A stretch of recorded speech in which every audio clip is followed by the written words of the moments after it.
જો મારો કૂવો ગરાઈ ગયો અને ગાર છે અને જો અમે ઉપર અમારા ખેતરની ઉપર જાંબુડા નામણાનું ઝાડવું છે એટલે અમે આ રીતે એને બુંગણ ઢાંકી દીધું છે, કવર કૂવાને કરી દીધું છે. હવે જો આમાં કેટલા જાંબુડા પીડા છે, જો રામણા પીડા છે. જો તમારે ખાવા હોય તો અમારા ખેતરમાં આવો. જો છે આ કાળા જાંબુન છે, જો આ ઉપર ઝાડવું છે. જો બધા ઝાડવા કૂવા ઉપર હોવાથી કૂવામાં પડે છે એટલે અમે એને પ્રોટેક્શન કરી દીધું છે. અને જો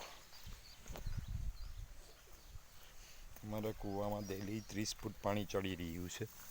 જો તમે જો આ કૂવો છે એનાથી જો અત્યારે કૂવામાં પાણી 30 ફૂટ ચડી રહ્યું છે. અમારે આજે ઉલારો કાઢી લીધો છે અને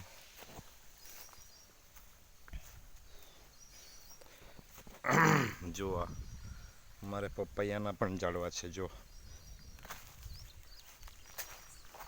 જો અમારા પપૈયાના ઝાડવા, પછી જુઓ તમે આ પપૈયા છે, જાંબુકડી છે, બધું છે. આંબો છે, 2 આંબા છે, આ નાનો આંબો છે. જો હવે અમે કૂવો ગાળ્યા પછી આમાં શું થયું, જો અમે ઓરવી દીધું છે. ઓરવી દીધું એટલે આમાં પાણી ચલાવી દીધું છે. જે કડક જમીન થઈ ગઈ, પોચી થઈ ગઈ છે. તો એક જ દિવસમાં કેટલું પાણી પીધેલું છે. જો એક દિવસમાં અમે તમને બતાવી રહીએ છીએ. કૂવો ગાળવાથી આ ફાયદો થાય કે જે અમારી મોટર 1 થી 1.5 કલાક ચાલતી હતી એની જગ્યાએ એ મોટર આજે 2 થી 2.5 કલાક ચાલવા માંડી છે. એનો ફાયદો અમે બધું ઓરવી દીધું છે એક જ દિવસમાં.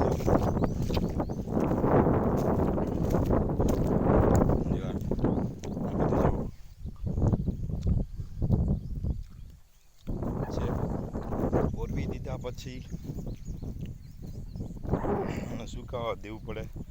4-5 દિવસ પછી દાંતી આંખવાની છે અને પછી માંડવી વાવી હોય ઓરવીને તો કાંઈ તકલીફ પડે નહીં. જો આ રીતે એક જ દિવસમાં આટલું પાણી ચાલેલું છે.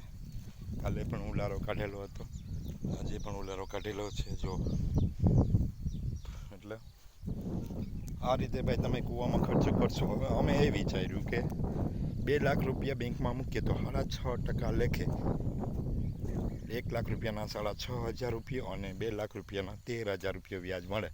એની જગ્યાએ અમે આજીવન આ કૂવામાં 2 લાખ રૂપિયા રોક્યા છે તો મિનિમમ અમને 1 લાખ રૂપિયાનો ફાયદો થશે જ દર વર્ષે.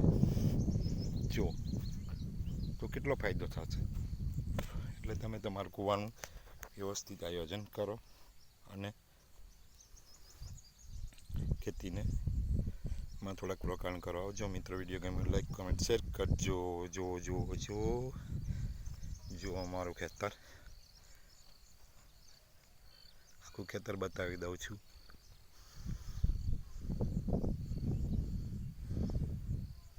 છે આવજો મિત્રો.